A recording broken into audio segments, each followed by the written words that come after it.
Hello and welcome to today's reading of my book, The Dichotic Dilemma.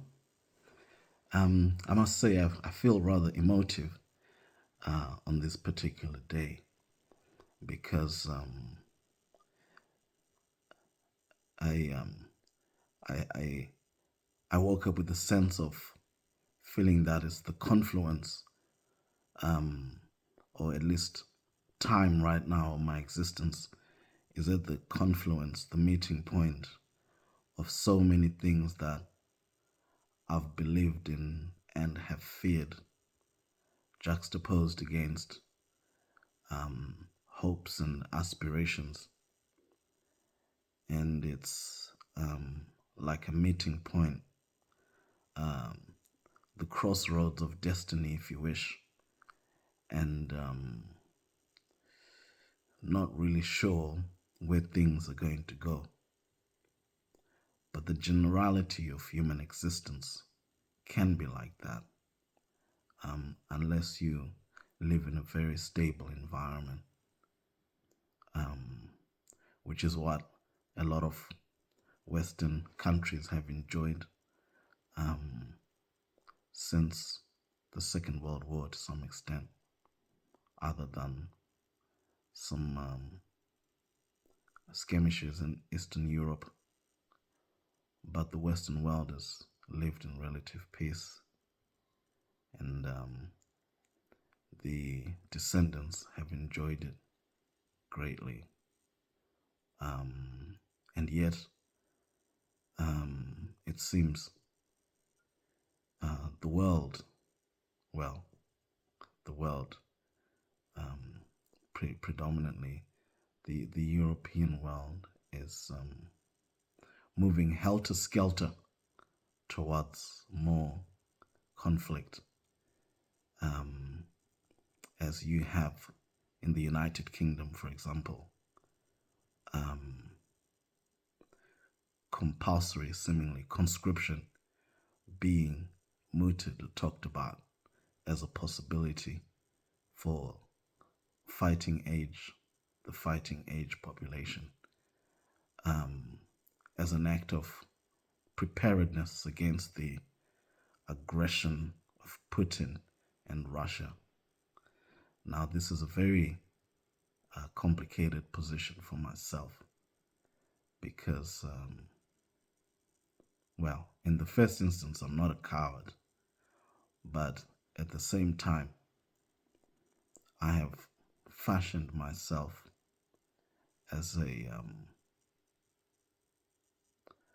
someone who doesn't believe in war as a means to um, um, facilitate human understanding.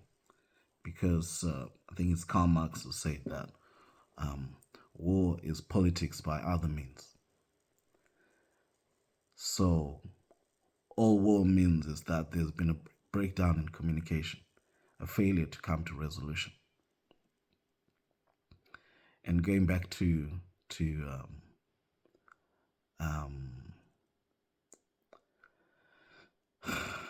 where we are, I remember when I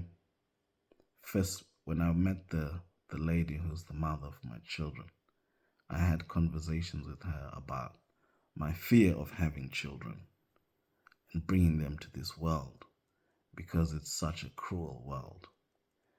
At the time, she thought I was an alien for saying such things, but I'd always been someone who was very close to the ground with the evil of the world, of existence, because my greatest fear was to have them and bring them into this insane reality, such as we're seeing in Gaza. No matter your political position, your political beliefs, historical allegiances, etc., it's alleged that up to 11,000 children have been killed in the bombing of Gaza by Israel since the bombing started. And according to the figures that I saw, up to 500 children were killed in the conflict between Ukraine and Russia by both sides. Hospitals have been bombed, safe zones have been bombed. And now the question is, forget the adults, if you wish, which is just as bad, but the children, 5 years old, 3 years old, what did they understand? What did they know about the Balfour Declaration? The Balfour Declaration. What did they know about Zionism? What did they know about, whose birthright it is, and what do they know about, Western and allegiances? What do they know about Hamas? What do they know about Yemen? What do they know about any of this when they are lying under the rubble or seeing dismembered bodies everywhere or starving in some dark alley? And to imagine if it was my children or any of our children, what did they know? What did they care about? How we got there, on the politics of it, or any of the positions? And ultimately, really, it's asinine to take any position politically necessarily, because of course one can say there's a more justified position or another, but human beings will always see it according to their point of view. And so the question is, what of it? What of it? And that's why I didn't want to have children. Not out of fear, but out of fear for them. And now with this whole thing of being forced really, to have to fight if need be by the British government, I've really consigned my children, or the world has consigned my children to this future. Because if this compulsory conscription is enforced, I might have a position about it, but their political views might not be as strong as mine. And it means one day my child could be in a war zone somewhere, getting blown up for something they have no idea about. Some agendas by politicians and world governments that have nothing to do with my beautiful children. Absolutely nothing, in my opinion. They're divine beings.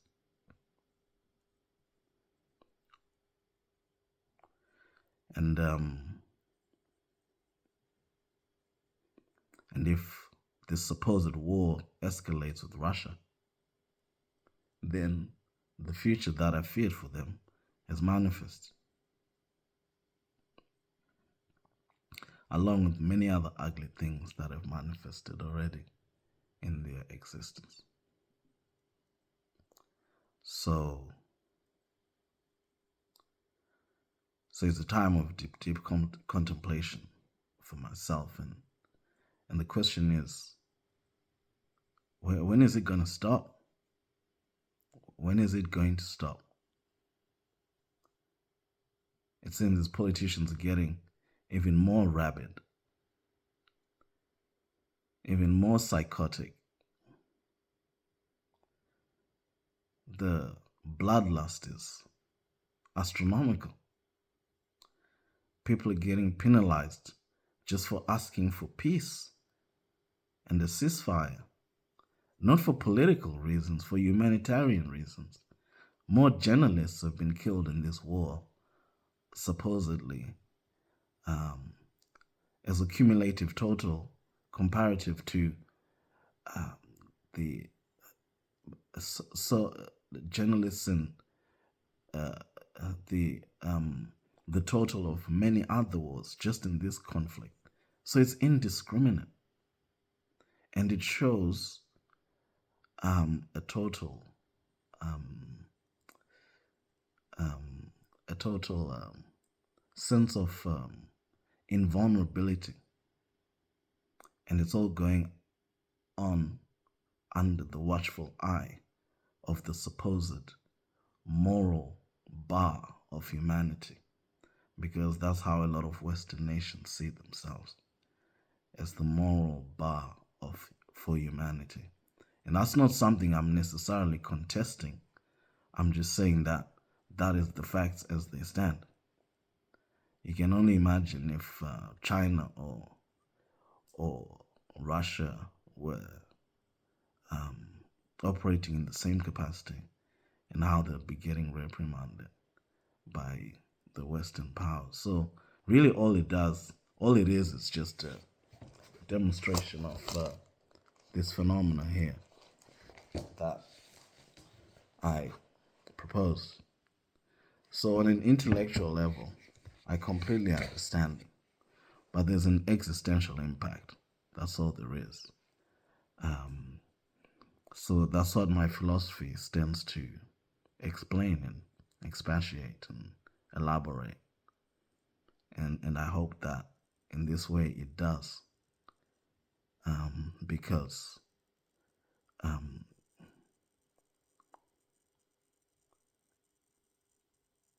to some, Hamas and whatever are evil. And to some, at this point, Western powers are evil. So who's right?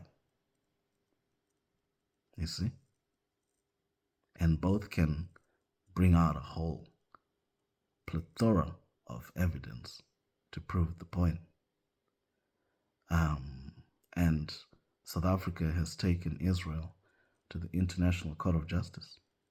And Nelson Mandela himself said that we will never be free until Palestine is free.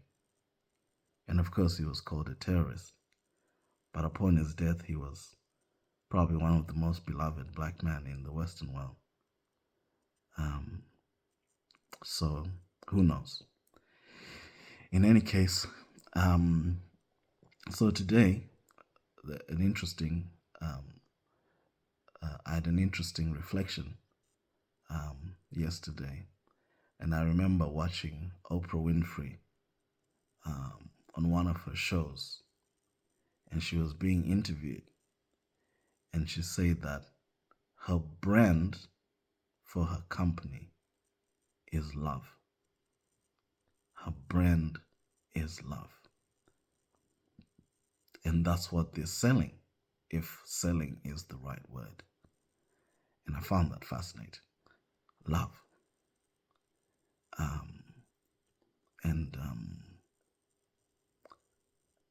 And I'd like to think I'm in the same vein. But it's such a, actually, when you analyze the phenomenology of love, it is such a complicated thing for us human beings. And that's what led me to write my collection of poems, Existence, an odyssey through infatuation and the grander things, where I use poetry to expand on the concept of love. And it's over 100 poems, because so for example, a racist, as it were, will say they love their race. You know, if you speak to white nationalists or white supremacists, this is why they say they're not racist, because from their point of view, they see themselves as threatened either in some way, and so they're just preserving the purity of their race. Obviously, this idea that they picked up on, that somehow being white is a superior thing. So preserving it maintains your superiority. Pretty sure they won't be the first to hold such a position. Or a black nationalist would say we must live in separately because we have to protect ourselves and we love our race, etc., etc. A nationalist, the same thing. Someone of a particular political persuasion would love their party. Or, you see, it's all actually in the name of love. Killing is in the name of love, you know. And when you see people, really passionate people, sing their national anthem with all the gusto and you know, that's some a manifestation of love too. And Hitler really loved Germany, other than this one-dimensional representation of Hitler based on the evil that he did in the world. An honest reflection of the man shows that he wanted to revive Germany out of their economic doldrums and whatever else they were facing. And of course, he ended up being an extremist. But it was in the name of love, you know? Colonialism was in the name of love for Queen and country, as they say. Rule Britannia. Britannia rules the waves. And when it's belted, the love that pours out of the pores of nationalist Brits is just as any country. When you watch the rugby and you see Sia Kolisi singing at the top of his lungs for his country, and I think he sees the weight of his obligation. A dead poor black boy from an obscure shanty town to rise to be captain, no less, of a sport that was the bastion of whiteness in a separatist country, racial country. Of course, he sings like that. Married to a white woman, he is the very definition and story of transformation in that country. And the contribution to his existence is by both blacks and whites. First, won the World Cup in his for the first time as captain, and a black captain leading the Springboks, and goes on to be the first country to win back-to-back World Cups, and again a black. Of course, is going to sing at the top of his lungs. That's love, you know. So it's all very complex, and but again, it brings me back to the point. And what? And I write about it a lot in a lot of my poetry, that we live in a nuclear age, you know. As soon as the atomic bomb dropped in Hiroshima and Nagasaki, the matrix changed. You know, the rules of engagement changed. And that's why Russia and America won't go into an all-out war, as it were. Well, up until now, it seems, where it's being threatened. Because they went into a Cold War. Because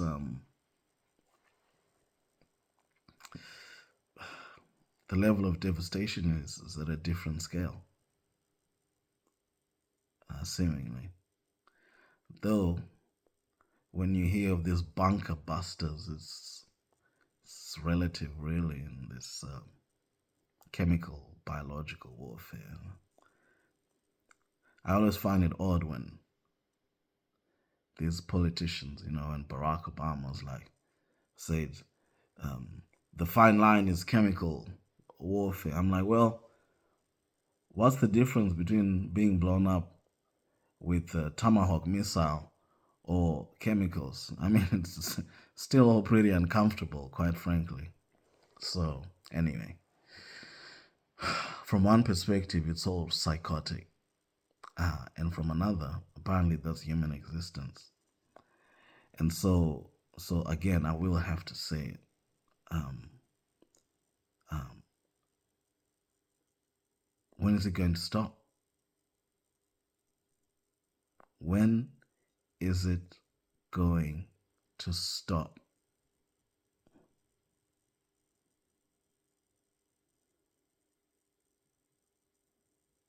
When is it going to stop?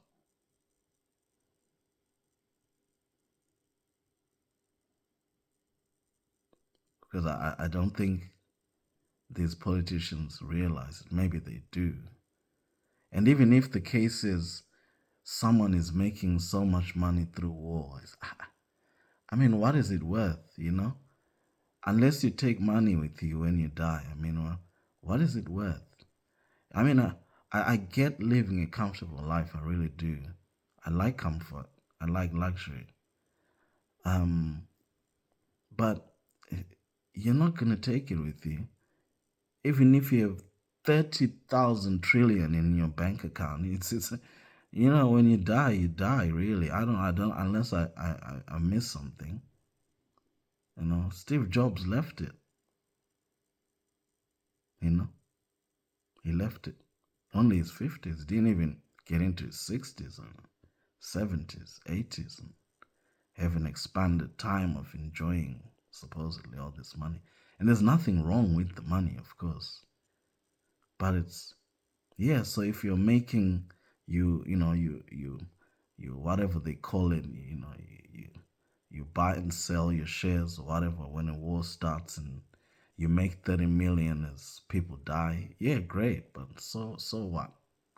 So freaking what? You know? You could have a stroke the next day. So where's the cumulative wisdom in that? And what does all out war mean with Russia? You know? What does it mean? What's the end game of all of this? What on earth is freaking going on? What's going on? So, and so it is. And so it is. I'm pretty sure when I sing another um, piece about all these Rohingya Muslims and the kid raped, and I can only imagine the terror of all of these um, villages as Roman legions descended upon them, just hacking and burning. And I worked in Scotland, and I learned about the Highland clearings and all of this stuff. Um, wow. And I always write in some of my poetry, and I don't know how we've made it this far. I don't. We are pretty crazy. We're pretty crazy, you know. If you don't laugh, you cry. And you have these chaps trying to tell me I need to go and fight and kill someone. Why? You go and talk it out until you come out with the resolution, or you go and fight and kill each other. Why should I send my children to war? You know? What's the bloody point?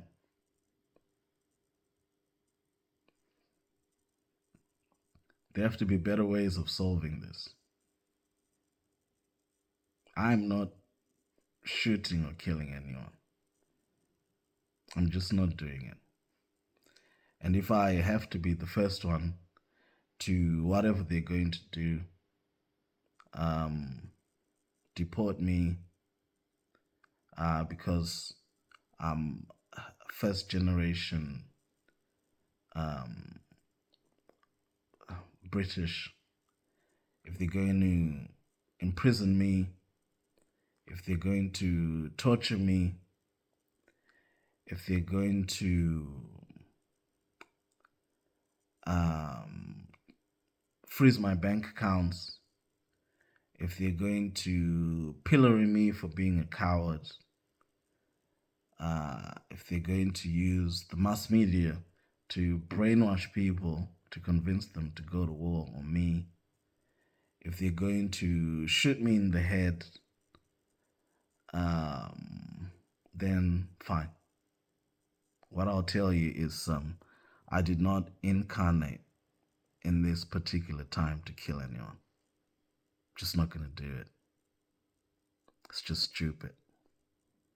It's just foolish. Rishi Sunak, Boris Johnson, David Cameron, Suella Braverman, all of that. That's my stand, and that is it. And as Oprah said, her brand is love,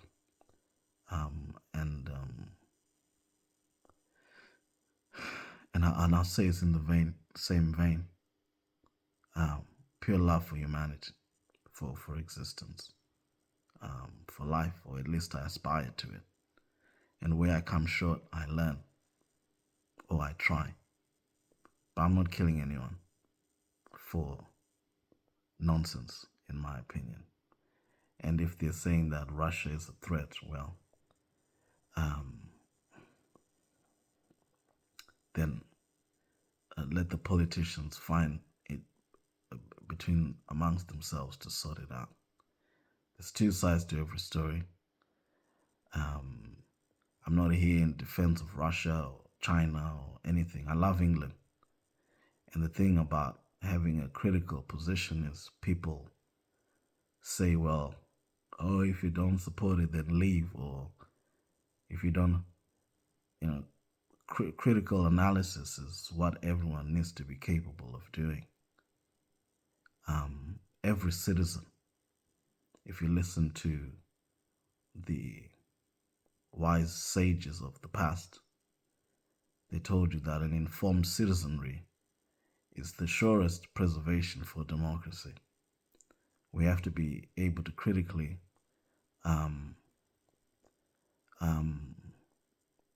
evaluate the actions of our leaders, supposedly. And you are the leader.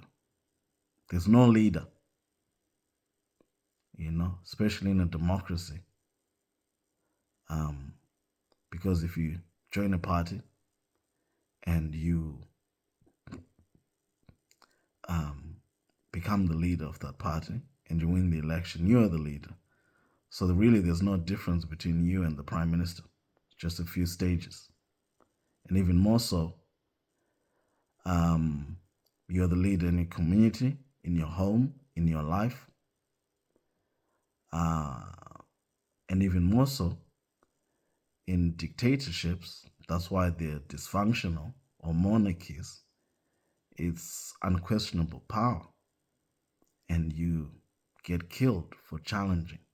So that's anachronistic, or at least it's should be, and it's a lesser model. That's why I believe in democracy, personally. Accountability to power. And when you have a critical or meaningful critique, that's not a hatred, that's love. I love what England should truly stand for as they espouse. I love what the West should truly stand for as they espouse. I love what America stands for as they truly espouse. Freedom for everyone. Everyone, despite who you are. Accountability to power. The separation of powers and all of the stuff, all that stuff they have in America. Outstanding ideals. Outstanding. So having a critical analysis is not rejection. It is a call for improvement.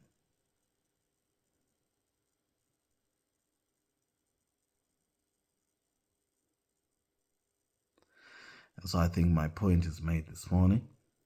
And so again, as I say, I'm 39 now, and it's still the same conversation. And in my book, Utterly Rose, I wrote a poem about Israel and Palestine. That's before October 7th.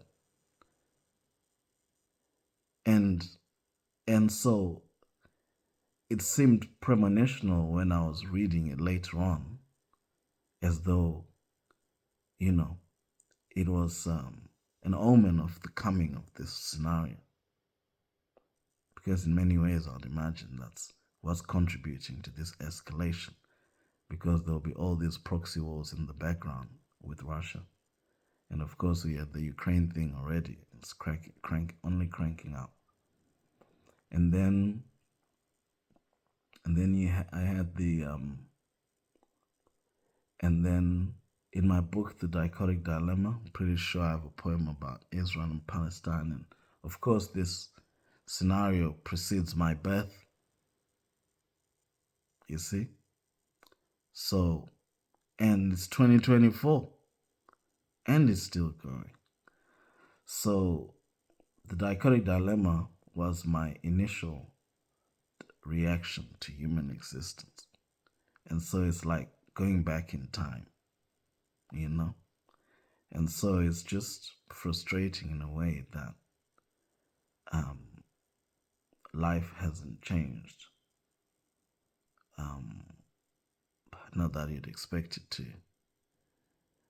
From what I was dealing with back then to what I'm dealing with right now. All of that stuff, Black Lives Matter,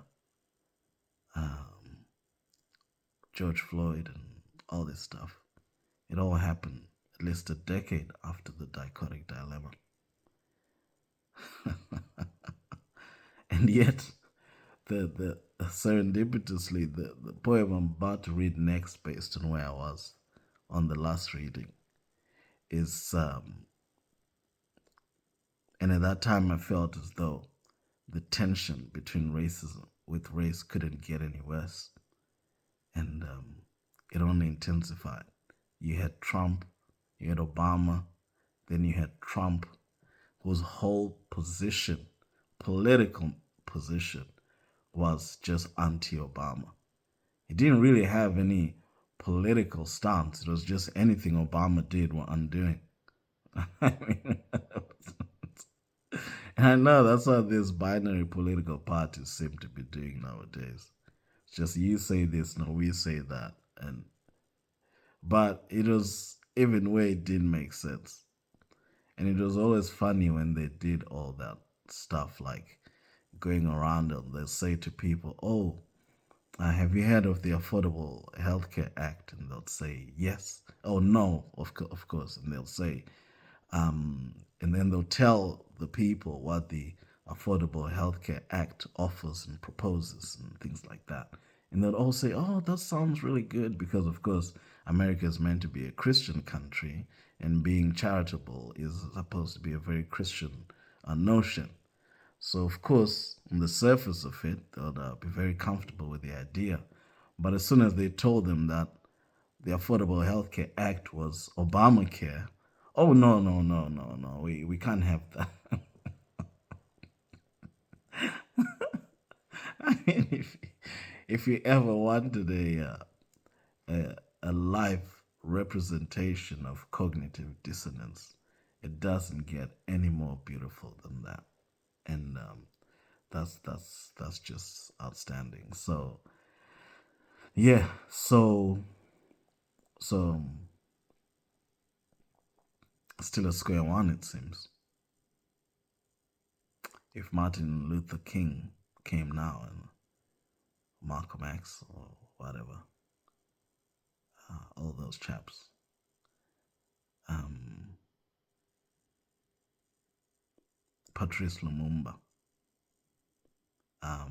with all this stuff that's happening in the DR Congo and the cobalt and what was the other place that the military general has taken over, and he wanted to, or he has expelled France because of the one-sided um, um, mineral extraction policies that they have, supposedly vis-a-vis the benefit of the country.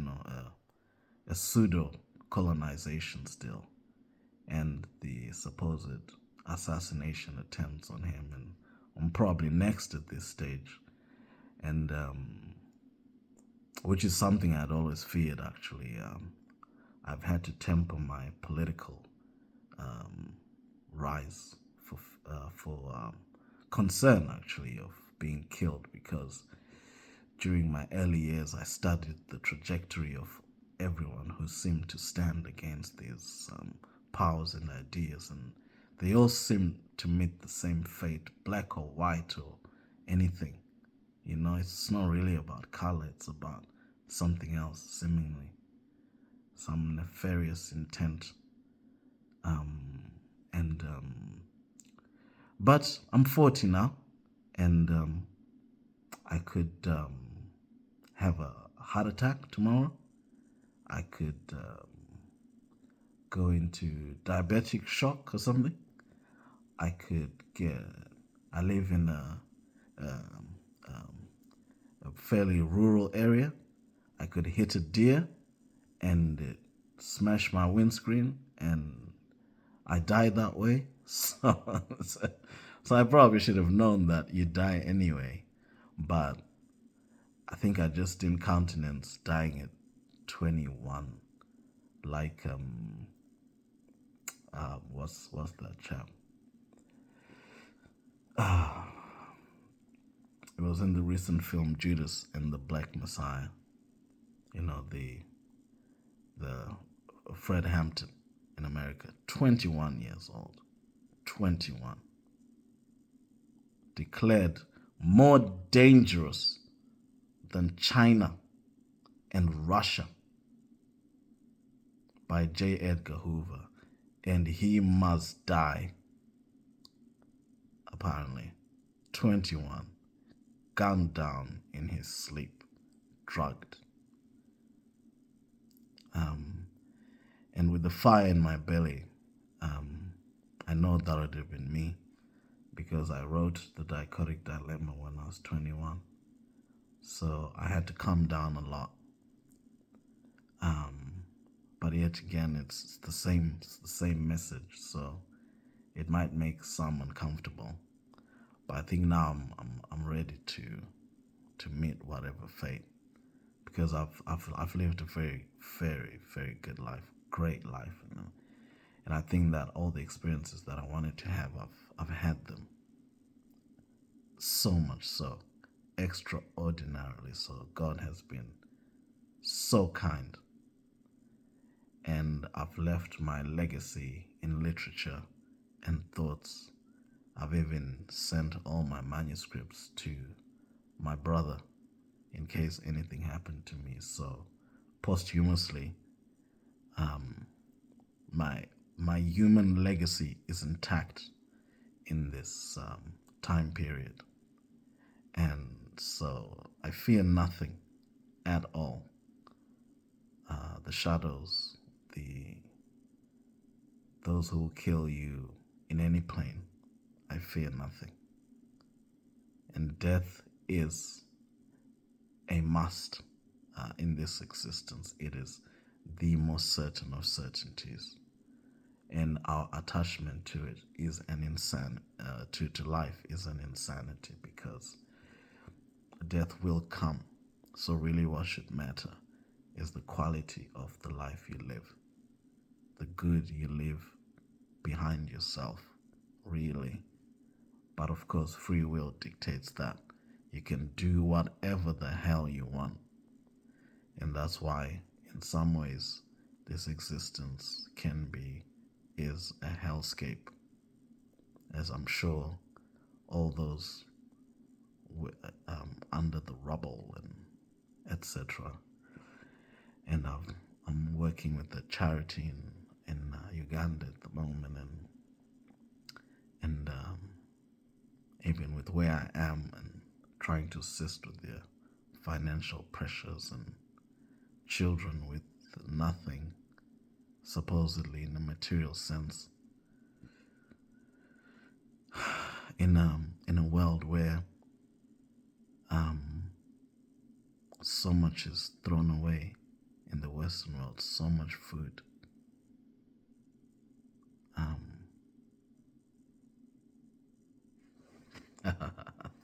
So black is supreme. Black is paramount. Black is imperious. Black is powerful. Black is impregnable. Black is eternal.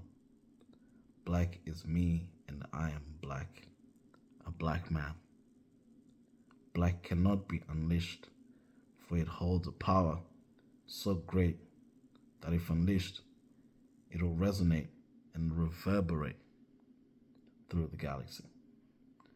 Black is ancient. Black is everlasting. Black is true, and the truth will liberate even the weariest of souls. Black is true, and I am black. Black is amazing. Black is complex. Black is simple. Black, oh my God. Black is the sleeping giant, the sleeping elephant that cannot wake, for if it does, tremble.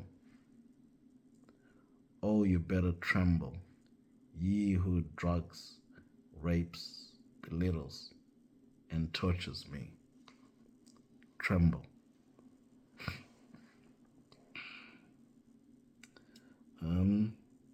That's an angry young man if I ever had one. But so this is how I wrote it at the time. This is one of my more inflamed and racially charged pieces. I am a black man, and in this period of existence, it certainly has its challenges. Africa, the stronghold of black civilization, is a continent crippled by, in many ways, malfunctioning post-colonial political systems which oppress, in many ways, oppress their own people. A relative economic strife and an infrastructural vacuum, which means, in many ways, it is a continent and a group of people who could be forever struggling to catch up with the rapidly technologically progressing world. The black race, for a large part in recent history, has had its name and reputation systematically tarnished through a recent era of economic, psychological, and physical subjugation. Through industrialized slavery and systematic oppression, the black race has in many ways been the blood, sweat, and tears behind the infrastructural and technological advancement of the Western world in recent history. However, through civil pressure and a change in industrial mechanics, the period of industrialized large-scale slavery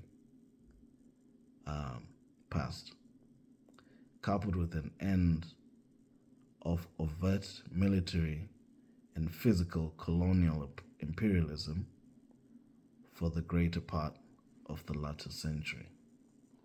However, the byproduct of this has been the disenfranchisement of the black race with ghettoization and relegation to second-class citizenship throughout many parts of the globe.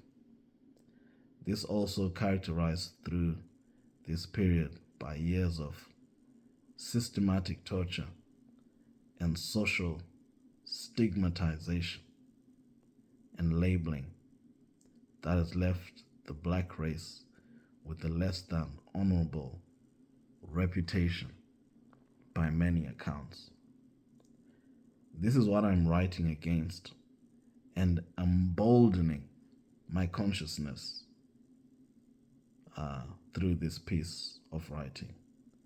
To be told you are something that every part of you tells you that you're not. Thieves, beggars, and the lowest strata of existence.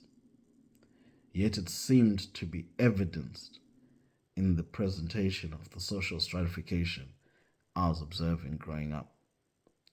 Yet that notion I just could not see in my family and the people around me. All I saw were mere human beings. Indeed, for a time, that observation was color-coded in response to the color coding thrust onto me. However, now that color coding is not the ultimate factor, it is certainly a factor, though still, as it is naive to discount the ramifications that difference causes. Hence why the ultimate realization is the realization of human strife through the continuum of time, not individual strife, but to realize the functional inputs which contribute to human existence. The more intrinsic human story, the one that dictates that suffering is not just the bedfellow of the black race, that joy has also been a part of that suffering. The perception of suffering can be individual and collective, intrapersonal, inter and intraracial, intra-societal. The input of the structures that govern human existence, power, and politics, and the fallout from how these processes are conducted and manifest themselves in different geographical locations through time on the planet. The more intrinsic story about what makes us human, a collective group, that is the story I want to tell. That is the realization that unifies seemingly disparate entities to realize that our life and existence is but a series of emotional highs and lows based on the perceptions of each individual. Personal experience played out individually in a cosmic plane beyond us, but here on earth, powered by our differences and similarities, urges and interactions, which can bring us to arms at times as we seek to necessitate our survival. This process transcends all boundaries, races, and divisions. Observing humanity as a whole is the crucial first step to understanding a greater purpose and how it could manifest itself. Understanding the necessity of balance with regards to our existential dilemmas. Another important step. Indeed, there is relativity to human existence, but all the fundamental factors are the same. So, I think I'd like to conclude there, really. And it's quite remarkable that even at that age, because I've gone through, in many ways, what I'd say is a conscious spiritual transition or transformation. I was a bit more raw there. I wasn't necessarily as in touch with my spirituality or a sense of spirituality as I am now. But it's interesting to see that those more transcendent or notions of the superstructure of existence relative to factors outside of what we generally know and see play a part in our lives. I think at this stage I was creating a formalized foundational theory, social theory if you wish, on our existence. And it's taken the last almost 2 decades to coalesce it with an elevated position. Because it's one thing to understand the phenomena, like you can understand why a teenage boy or someone raised in a very dysfunctional environment can end up a certain way when they're 15, 16, 18, 19, in some kind of detestable, as they manifest as some kind of detestable, what's it called? Social, and they're acting in ways which are perhaps socially unacceptable. You can understand that as a theoretical sort of position, but to experience it and deal with it is a different matter altogether. I could understand all the reasons why there's conflict in the world, and in many ways I've dedicated so much time and thought that I do, and so I sit quite comfortably with it in my mind. But to experience it and to see it and to, in inverted commas, fear it is a different thing altogether.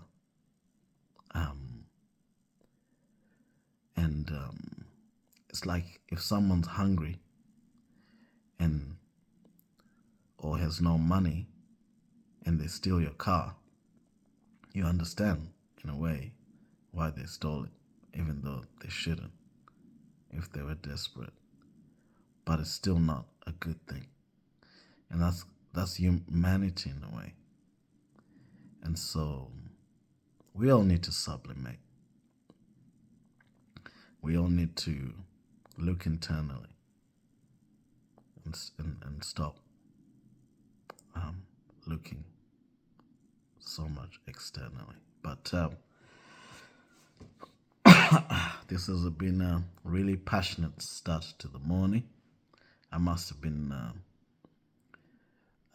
in quite a dream state when I woke up this morning, and I had to share.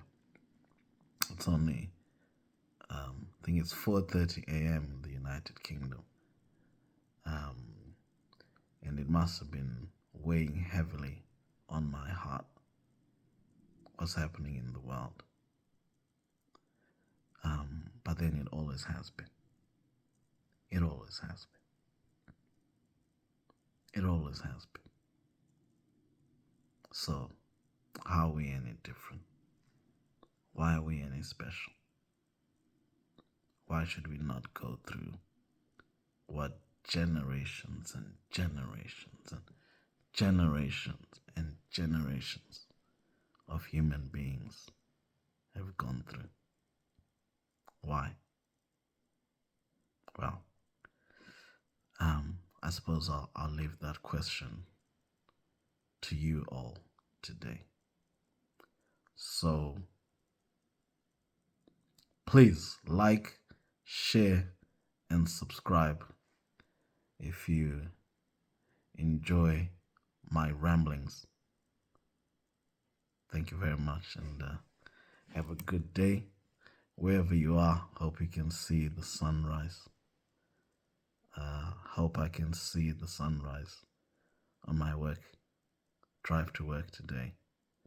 And not that I'm overwhelmed by life, but it should hopefully just give something else to smile about. Thank you so much.